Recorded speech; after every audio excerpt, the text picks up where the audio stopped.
Hello students. In the last sessions we have discussed Unit 1 and Unit 2. So with this one we have completed syllabus for the Midsem 1. Okay. So in that one we have to discuss the blueprint for the Midsem 1 examination. So in this session what we are going to do, we are going to review what are the things we have studied in the previous sessions, which is very useful for the Midsem 1 examination. And later we will discuss introduction to Unit 3.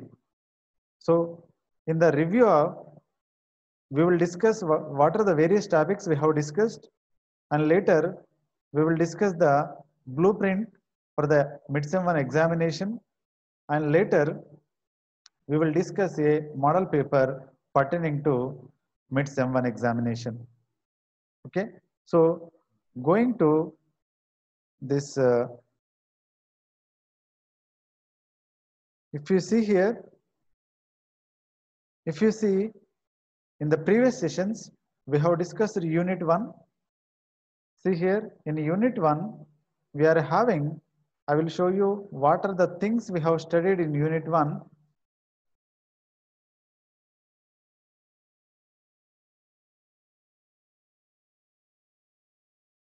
See, so in Unit 1, we have studied mechanical properties and testing of engineering materials. In that one, what is an engineering material and what is the importance of engineering materials, and what are the applications of engineering materials, and later we have studied what are the different properties of engineering materials. In that one, mainly we have focused on mechanical properties. So we are having a list of mechanical properties, we have defined them, and we have studied some tests, how to perform, how to find out those mechanical properties in this first unit. See, we are having tensile strength, compressive strength, ductility, malleability, hardness, toughness, brittleness, impact strength, and fatigue and creep. So these are the important mechanical properties. We have defined them and we have discussed elaborately in this unit. And later we have discussed the testing of engineering materials. So in the testing of engineering materials, we are having two types of tests, that is the destructive testing and non-destructive testing. So we have discussed what is a destructive test and what is a non-destructive test. And in destructive test, we are having a variety of destructive tests. Those are tensile test, compressive test, shear test, and later based on this compressive test and shear tensile test, we also discussed this testing curve for different materials like ductile materials and brittle materials. Later we have calculated we have discussed the method for hardness test. So here we are having three types of hardness test, that is Brinell hardness, Rockwell hardness, and Vickers hardness test. So we have discussed these things in the hardness test methods. And later we have discussed impact test, whereas in impact test we are having two methods, IJAD and Charpy test. So these are the different testing procedures we have discussed in the previous sessions. And at the end, what we have discussed what is the purpose of non-destructive testing. So that is what is meant by non-destructive testing and what its purpose, why we should go for non-destructive testing, and what we are going to find out in non-destructive testing, and what are the list of non-destructive tests that are available.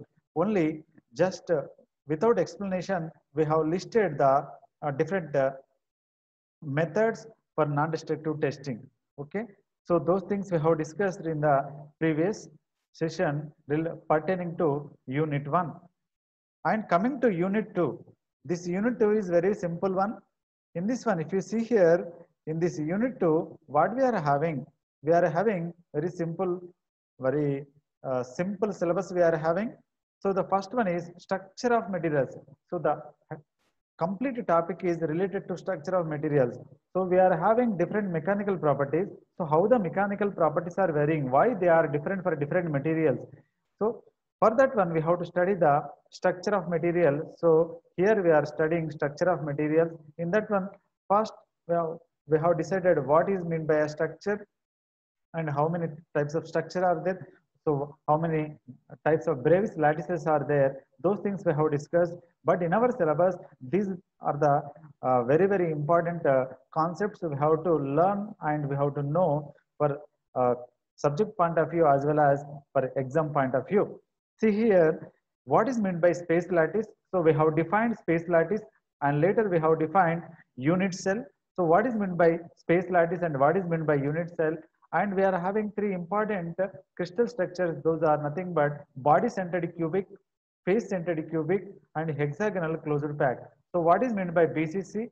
So how the arrangement of atoms will be there in BCC, and what are the effective number of atoms for BCC, and what are the examples, that is what are the different materials that is having BCC structure, we have discussed in the previous sessions. And later we have discussed face centered cubic. So how the arrangement of atoms in a face-centered cubic, and what are the different materials that are having face-centered cubic structure, and what is the how to calculate the effective number of atoms for FCC. And similarly, we have discussed what is meant by hexagonal closure pack, how the arrangement of atoms in that hexagonal closure pack, and what is the effective number of atoms for this HCP, and what are the different materials that is having HCP structure we have discussed. So these are very, very important BCC, FCC and HCP structures. So you have to able to draw the diagram and you have to describe how the arrangements will be and arrangement of atoms will be, and later you have to able to give the examples for those for the materials which are having FCC or BCC and HCP structures, and later you are able to find out the effective number of atoms in BCC, FCC and HCP. Okay, so you have to define what is meant by space lattice and what is meant by unit cell, and these for three structures you have to remember the four important concepts, that is first you have to draw the diagram, and later you have to describe the arrangement of atoms, and you have to give the examples, and you have to find out the effective number of atoms. So four concepts you have to know for each structure, whether it is BCC or FCC or HCP. And later we have discussed very, very important topic, that is crystallization of metal. Okay. So when you are extracting the metal, so what we are doing from the liquid phase, we are converting that one to solid one. So what is happening when the solidification will occur? So during the solidification process, what is going to happen? Those things we have discussed in the previous in this one. Here, if you see here, we have discussed what is meant by dendritic growth.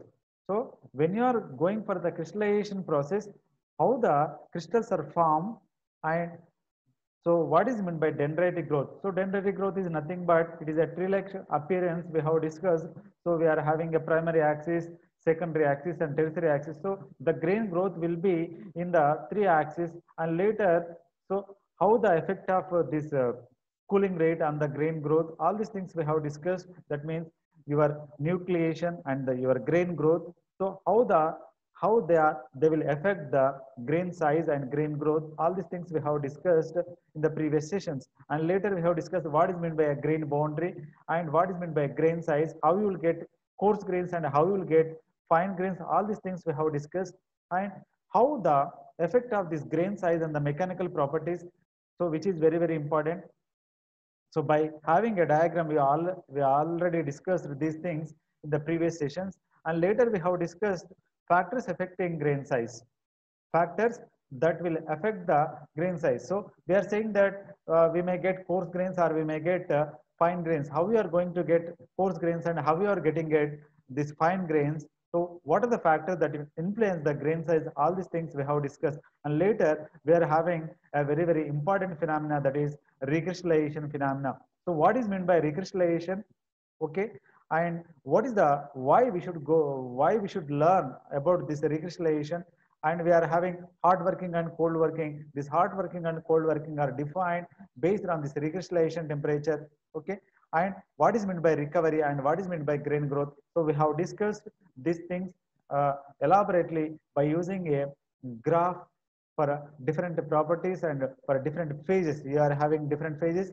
So you are having recovery phase, you are having recrystallization phase and you are having grain growth phase. So for the three phases we have discussed different parameters and how the internal stresses will be relieved and what is the effect of on the uh, uh, that means on the properties and the mechanical properties. And the third one is how the microstructure will be. Those things we have studied by using a graph and we have discussed elaborately in the previous sessions. So with this one, we have completed these two units and which are our syllabus for the mid-sem 1. So for mid-sem 1, you are having unit 1 and unit 2. So here, so what we should learn how the blueprint for this mid-sem 1 examination. That means how the questions will be asked for the mid-sem 1 examination, we should know. So for that one, we have to go for the blueprint here. We are having a blueprint. See here, see this is the blueprint. If you see here, see you are having 8 questions in mid-sem 1 examination. So for 8 questions, you are having 3 sections. That means part A, part B and part C. If you see here, you are having 2 units. These 2 units, from these 2 units you will get these 8 questions. How the questions will be picked up? See, question number 1 and question number 2 will be picked up from the unit 1 and question number 3 and question number 4 are picked from unit 2. And if comes to these 1, 2, 3, 4 questions are from part A.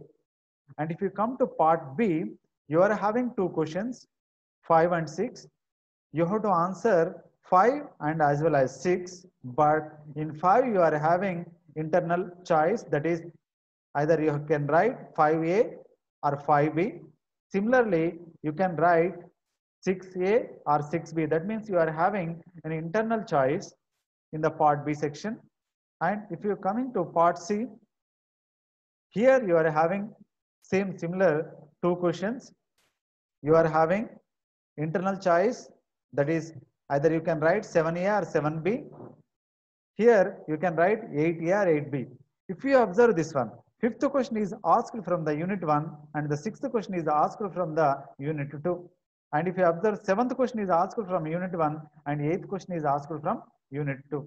So while preparing for the mid-sem examination, we have to concentrate on this blueprint. So based on this blueprint only, we will get marks. If you are not able to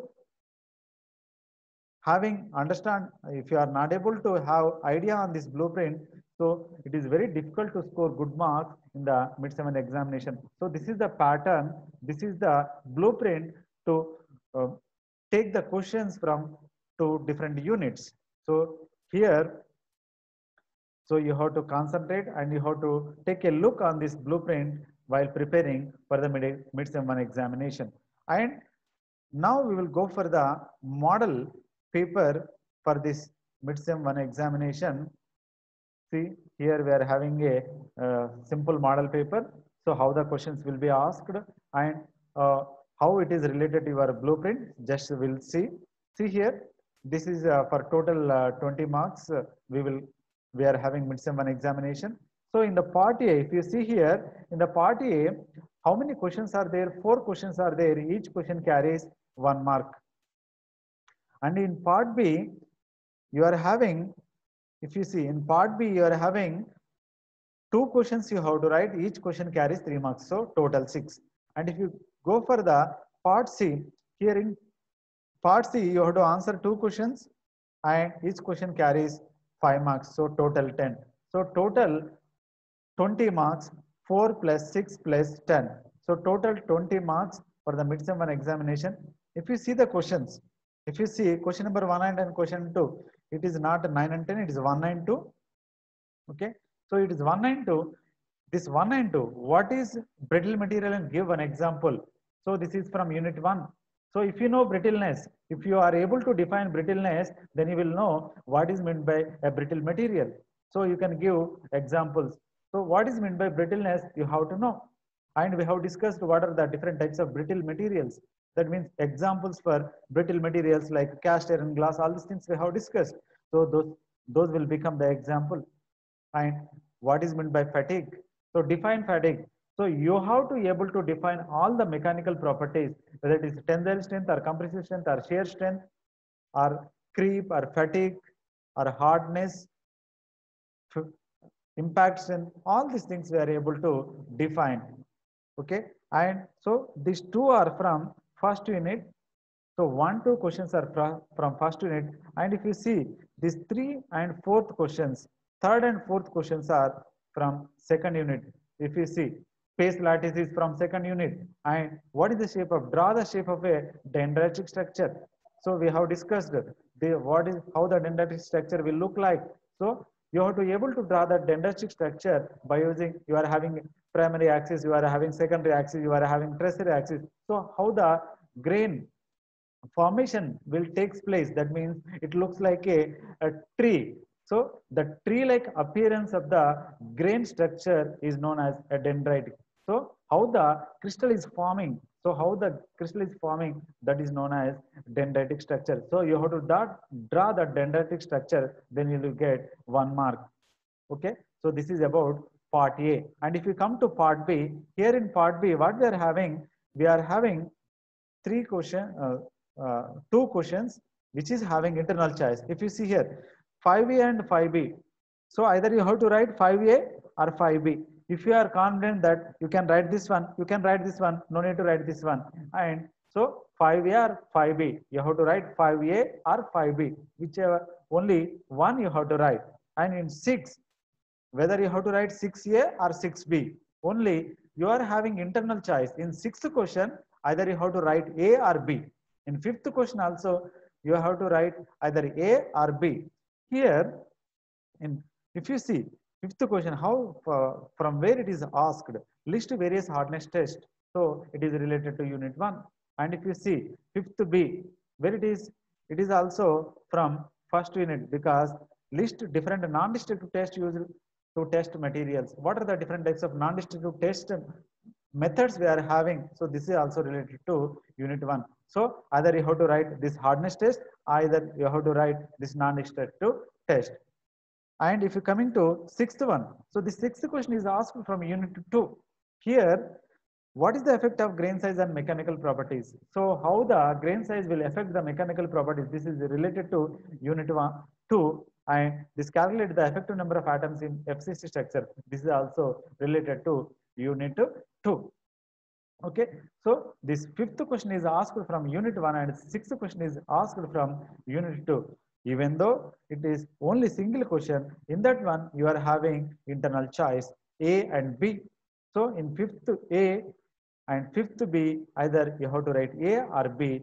Similarly, in 6th A and B, either you have to write 6th A or 6th B. And coming to part C, if you see in the part C, you are having 2 questions which is having internal choice like part B. Here 7A and 7B. In 7A, what you are having 7A, draw the stress strain curve for a ductile material and show the salient points, and the explain IJAR testing of materials. So both are related to unit 1. So 7th question is asked from unit 1. So you in the 7th question you are having A and B. You are having internal choice, but that 7th question is asked from unit 1. And if you see the 8th question, so 8th A and 8th B you are having, but this 8th question is asked from unit 2. If you see here, explain the factor affecting grain size. So what are the different factors that will affect the grain size? So it is related to unit 2. And if you see 8th B, explain the process of recrystallization. So if you see the recrystallization process, so it is related to unit 2. So in 8th question, you are having internal choice 8th A and 8th B. So either you have to write 8th A or 8th B, which is related to unit 2. So this is the blueprint for midsem 1 examination. So you have to take a look on the blueprint while preparing for the examination, which gives a scope for getting good marks. So you have to prepare all the concepts, because this carries, this means this concepts carries a weightage in the final examination also. So that's why we should completely focus on all the concepts. Later we have to focus on the blueprint of the examination such that we should acquire more marks in the examination. And later, so if you coming to the syllabus, so we have completed the syllabus for mid-sem 1 examination, and now we will enter into the third chapter. Okay, what is that third chapter? We will discuss here. What is the third chapter we are having? We will discuss. If you see here, so before going into third chapter, we have to concentrate on this one. See here, we have to concentrate here. Here we are having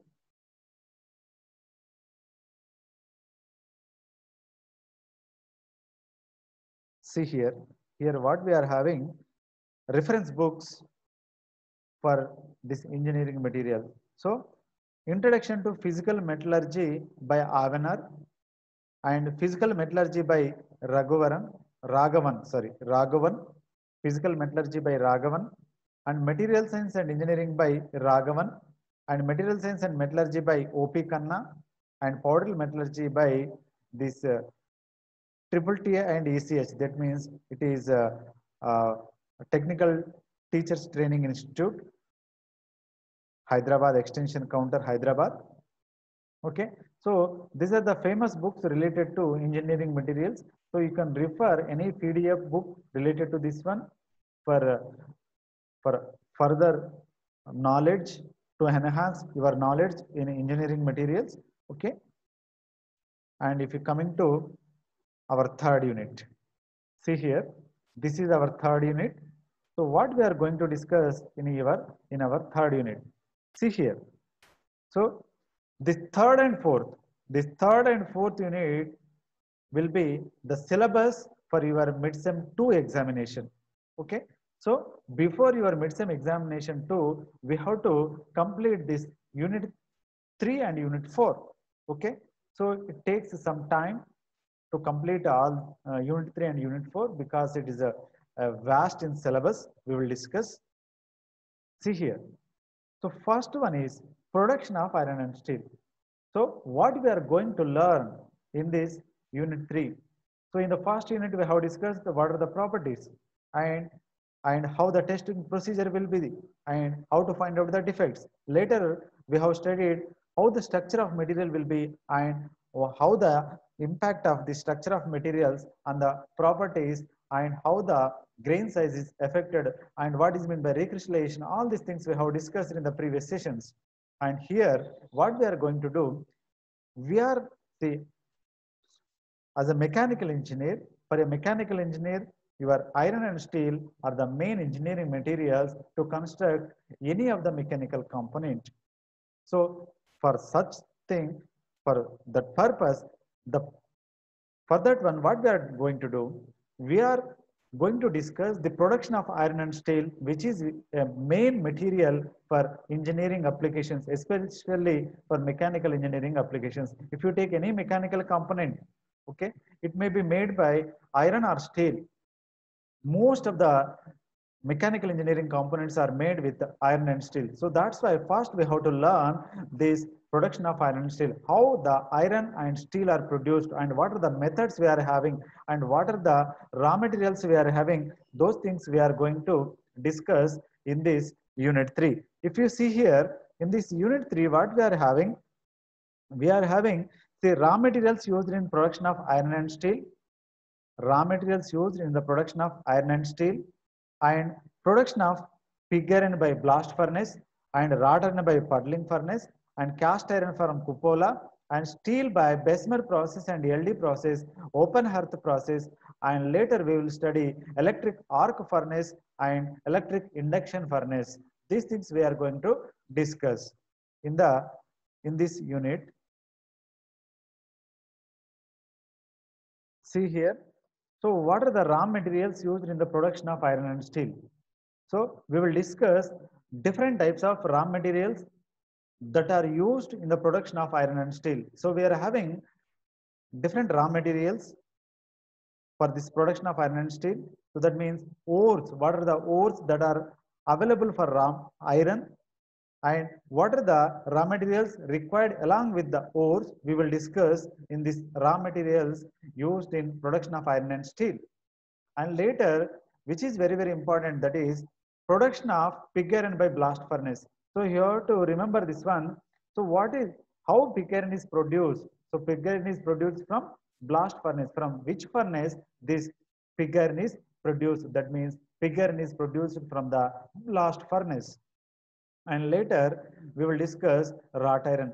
So this wrought iron is produced by the puddling furnace. So here, if you take blast furnace or puddling furnace, in every furnace, we are going to discuss the structure of the furnace and the operation of the furnace, and how, what are the raw materials that should be used for that production of that iron, and what are the output of that furnace we are going to discuss elaborately in the coming sessions. And that is purling furnace.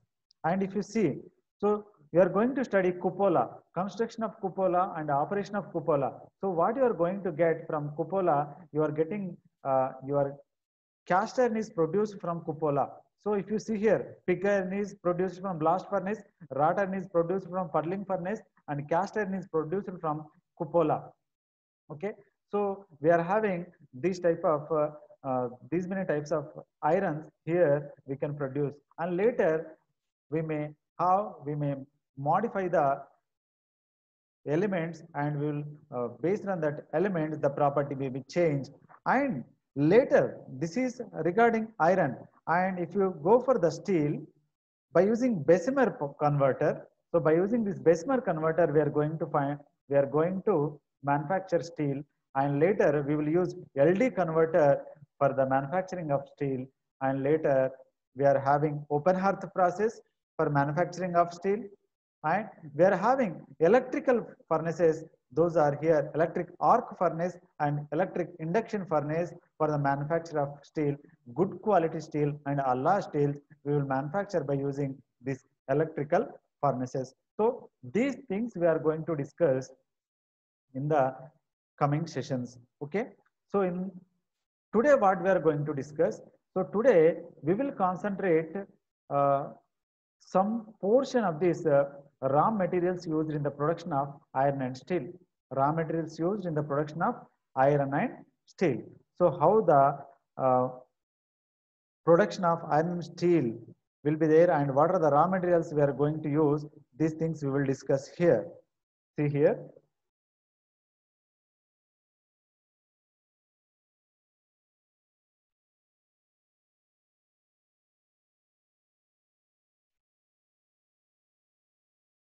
See. So what we are going to discuss, raw materials of iron and steel, we are going to discuss. In this one, if you see, so what are the different extraction methods we are having? So it is to get knowledge on the extraction metallurgy, okay? Because in the syllabus we are having only what are the raw materials, but before going to in that one, we should have some knowledge on the extraction metallurgy. So for that one, we are going to discuss extraction of metals and classification of extraction, how it can be classified, on raw materials required for iron and steel. So this is our main topic. What are the raw materials required for iron and steel, and general survey of iron and steel materials in India. So where we can get this iron raw materials for iron and steel in our India. So what are the locations that are geographically, what are the locations in our India, we are going to discuss in the coming slides. See here, this extraction of metals. So in the extraction of metals, we are having different types of methods we are having, that is pyrometallurgy and hydrometallurgy and electrometallurgy. If you see, pyrometallurgy. In pyrometallurgy, what we are having deals with the chemical reactions. So if you see here, what we are going to do in the pyrometallurgy, see, it deals with the chemical reactions that occur at high temperatures. So we are interested in the chemical reaction that will take place at the high temperatures, and later what will happen, how you will get the high temperatures by burning the fuel, and what will happen, and later from the chemical reactions you will get the metals. That means you will get the metals. what will happen, whatever the raw materials you are having, that will be heated and chemical reaction will take place. From that chemical reaction, your metal will be obtained. That process is known as pyrometallurgy. So most of the metals are extracted by using this pyrometallurgy. See here, iron, copper, lead, zinc, and tin. These are the example for pyrometallurgy. And hydrometallurgy. See here, hydro is it's related to water. What you are going to do? So extraction of by leaching a valuable mineral out of the ore with an aqueous solvent. Aqueous means with the water. Okay, so by cleaning it, what you are going to do, so we are leaching the valuable material. So whatever the mineral, you are going to leach it from the ore by using this aqueous solvent, and later what you are going to precipitate it, or chemically or electrolytically, you will get the final metal. Okay, so generally this hydrometallurgy is used for gold and silver. Okay, so this is for just knowledge purpose. I am giving here what is a pyrometallurgy and what is hydrometallurgy. Okay, it may not be there in your syllabus, but you have to able to understand what is meant by pyrometallurgy and what is meant by hydrometallurgy. And coming to next, electrometallurgy. So here what we are going to, we are using electrical energy to decompose that ore into pure mineral. That means you are using this electrical energy. So for this method is carried out at high temperatures as the electrolysis process. So you are using this electrical energy to decompose the that is raw material, that is your ores, into pure metals. For example, if you see here, extraction of magnesium and aluminum from fused magnesium and aluminum. So here what you are going to use, you are going to use electrical energy to decompose it. Okay, so what we are having, you are having pyrometallurgy, hydrometallurgy, and the electrometallurgy. These are the extraction metallurgies that are used to extract the metals. So different, this is very, very important. So what are the different ores that are available for iron? See here, if you see, so these are the iron ores and this is the iron bearing material and the percentage. If you see here, hematite, Fe2O3, it is the chemical name, and 60 to 70% of iron will be there, and magnetite, Fe3O4, 62 to 73% of iron, and limonite, 2Fe2O3, 3H2O, 59% of iron, and siderite, FeCO3, 43% of iron. So these two, hematite and magnetite, are very, very important ores for your iron ore. Okay, these are the important ores for iron. So what are the important iron ores? Hematite, magnetite, limonite, and siderite. This is very, very important. So your hematite, magnetite, limonite, siderite. So these are the different iron ores for producing iron. Okay, so you have to remember hematite, magnetite, limonite, siderite. And later, see, so this is like a history. So when the first steel factory or when the first iron extraction factory is established, all these things. So just I will go through it. So first steel plant was established in Jamshedpur by Jamshedji Tata, Tata Iron and Steel Company, TISCO, and Indian Iron and Steel Corporation, Burnapur, West Bengal, and Vishwesvaraya Iron and Steel Limited, Bhadravati, Steel Authority of India Limited, Steel at Bilai, Bokaro, Durgapur, Rourkela, and Burnapur, and Jindal Steel and Power Limited, New Delhi. And later, we are having Hindustan Steel and Constructions and Calcutta, and Kundremukh Iron Ore Company Limited near Bangalore, National Mineral Development Corporation, NMDC, at Hyderabad, and Visakhapatnam Steel Plant in Visakhapatnam, and Sponge Iron India Limited, Palvancha, and Bharat Refraction Limited, Bokaro Steel City. So we are having these many steel plants in India, iron and steel plants in India. And later coming to these 4 raw materials used in the manufacture of steel, and this is very, very important. Okay, so what are the raw materials? What are the raw materials that are used to produce your iron and steel? So iron ore, whether it is hematite or magnetite or siderite, limonite. So iron ore you have to take, and next coke. So dry distillation of coal will give your coke, and limestone and oxygen. For burning purpose you need oxygen. So these three are very, very important, and you are having oxygen, that is air. Okay, so this is very, very important here. That is iron ore, coke, limestone, and air, that is nothing but oxygen. And later, so raw materials, iron ore.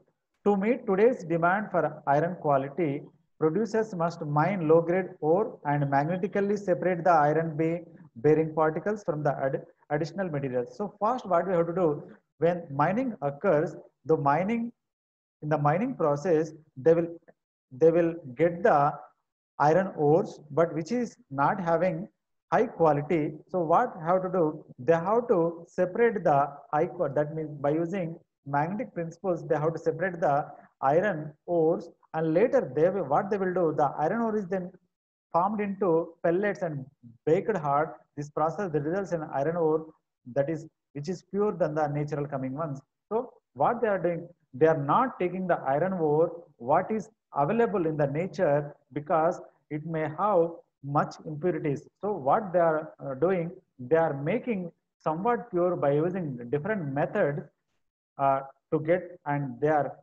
making into pellets which is having more purity compared to your natural ore. See, this is the uh, iron ore, that is mining of iron ores. So this is your iron ore pellets. So this is a schematic representation of iron ore mine. So these are the places geographically. These are the places that are your iron ore mines are there. And next coal. So coal is very, very important. See, coal is indispensable fuel for making iron into steel. So coal gives the energy, that means heat, must be further refined and purified before it burn hot enough to make iron. So what we'll do, we are not using coal. What we are using coke. So dry distillation of this coal in the absence of air will gives your coke. Okay, so by using coking ovens, you are converting this coal into coke. Okay, so coke is moved to a conveyor, by conveyor to the blast furnace. So later this coke is sent to the blast furnace. So we are not using coal directly, we are converting this coal into coke by dry distillation method. Okay, so that's why we are sending this coal to the coking ovens. So coke, so made from bituminous coal, from the soft coal, we are making coke and baked it this degrees for this many hours, and later quenched with water, then you will get coke. So contains 90% of carbon and rapid burning, so which helps to get more heat, and carbon combines with the oxygen to act as a reducing agent for the iron oxide. So what is the advantage of this coke? It will act as a reducing agent. We will discuss these things when we study blast furnace, but just you remember here. So what is the advantage of what is the function of this coke? So it will act as a reducing agent for the iron oxide. See here. So how the this coal mines are there. From that coal mines, it is sent to coke ovens, and later from the coke ovens, it is sent to blast furnace. That coke is sent to blast furnace. And limestone, that is calcium carbonate, so which removes impurities, and later it will settle as slag. So it is a limestone quarry. So these are the main important raw materials for making iron. That is your iron ore pellets, that is coke. So generally it is coke, okay, and limestone. See here, this is the manufacturing process of iron and steel. Here you are having a manufacturing process of iron and steel. So how the manufacturing of this iron and steel will be in this so what are the steps we are having for manufacture of this iron and steel. Okay, so what are the raw materials we are going to use? We are going to use 4 raw materials. Okay, in that one is oxygen, that is air, but 3 are very, very important one, that is iron ore, coke and limestone. Okay, so how the process will be, I will show you here. See here, if you observe this one, it is very, very important. See here, from this one, here you are having coal. From this coal, you are having coal injection, and here having, if you see here, because of this coal injection, what you are having iron ore here, and this coal, if you see downward arrow, what you are having here, this coke oven is there. From this one, you are getting coke. So from coal, you are converting by using this coke oven into coke. This coke is supplied to your blast furnace, first one. And later, if you see here, you are having iron ore. This iron ore is what we can call, we are making it pure. That means the concentration is increased. And later, it is sent to your blast furnace. And you are having a limestone here. This is also sent to blast furnace. So in this blast furnace, you are going to get pig iron.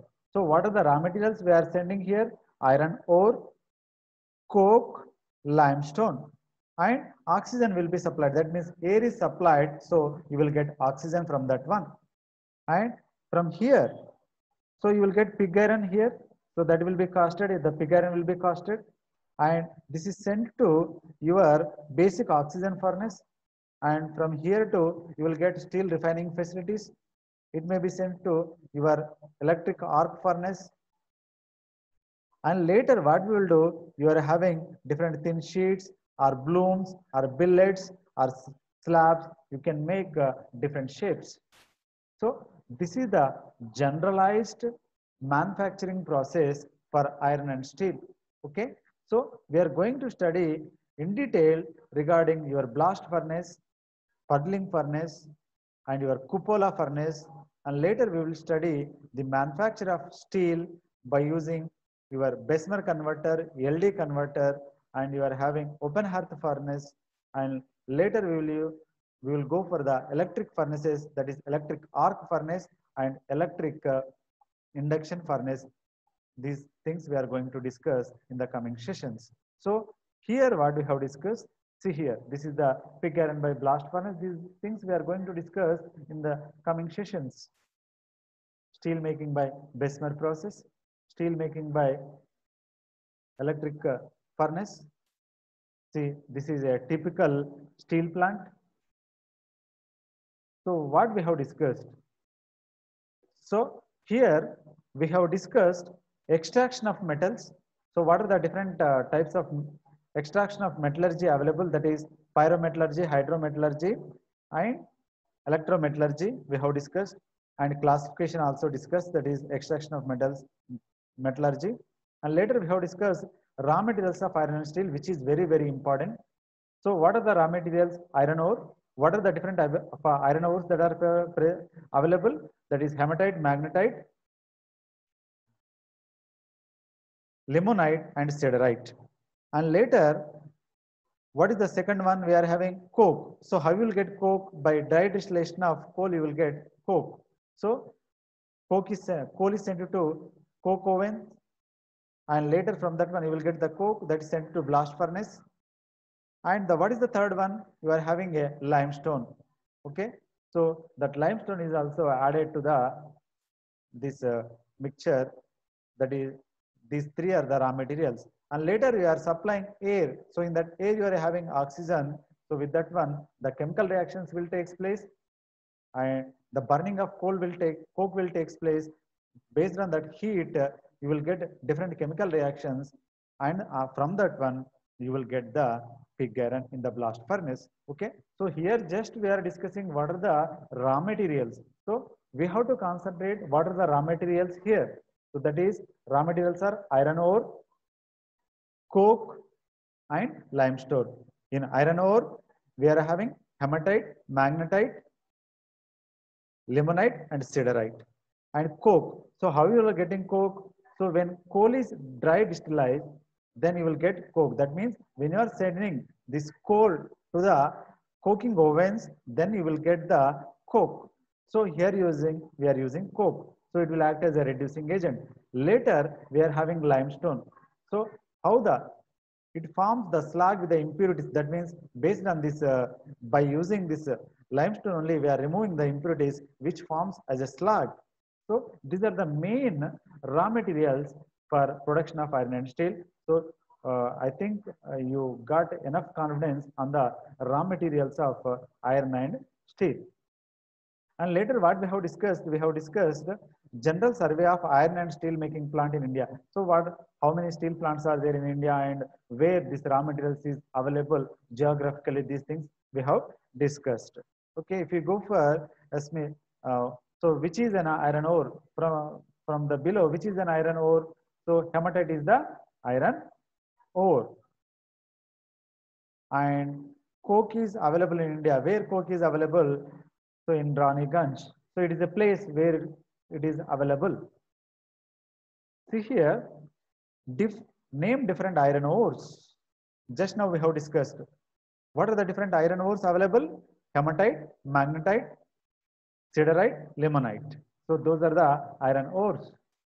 Discuss classification of extractions. Okay, this is not in our syllabus, but for our knowledge purpose, that is pyrometallurgy, hydrometallurgy, and electrometallurgy. Name different plants of iron and steel making in India. Okay, this is a general question. So, how many, where we are having these steel plants? Just now I have given a history of the steel plants in India. So, with this one, we are concluding today's session.